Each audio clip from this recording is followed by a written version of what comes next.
আমরা জানি যে হনুমানজি ব্রহ্মচারী ছিলেন, কিন্তু হনুমানজির পুত্রের কথা কি আমরা জানি যিনি পাতালোকের রাজা ছিলেন? ভিডিওটির শেষে আমরা এক আশ্চর্যজনক তত্ত্বের ব্যাপারে বলব যা হয়তো সবার অজানা।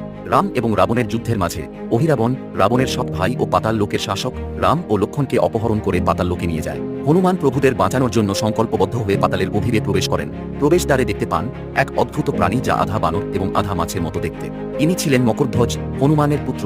তিনি জানতে পারেন সাগরে ডুব দেওয়ার পরে তার ঘামের ফোঁটা মকরের মুখে পড়ে এবং সেখান থেকে মকরধ্বজের জন্ম হয়। হনুমানজি তার শক্তিশালী পঞ্চমুখী রূপ ধারণ করে অহিরাবণকে পরাজিত করেন এবং পাতাল লোকের শাসক হিসাবে মকরধ্বজকে নিয়োগ করে। এবার এমন একটা ইন্টারেস্টিং থিওরির ব্যাপারে বলবো যা চমকে দেওয়ার মতো। পাতাল লোক, যাকে সরাসরি ভারতের নিচে অবস্থিত বলে মনে করা হয়, বলা হয় যে মধ্যপ্রদেশের রহস্যময় পাতালকোট উপত্যকার মধ্যে পাতালে নিয়ে যাওয়ার টানেল আছে যা সোজাসুজি খোঁড়া হলে আমরা সাউথ আমেরিকাতে গিয়ে পৌঁছাবে, যা আক্ষরিক অর্থে ভারতের ঠিক নিচে অবস্থিত এবং বিশ্ব জুড়ে যে প্রাচীন কিংবদন্তি আছে lost city of the monkey god, তার বিভিন্ন প্রমাণ পাওয়া যায় এখানে।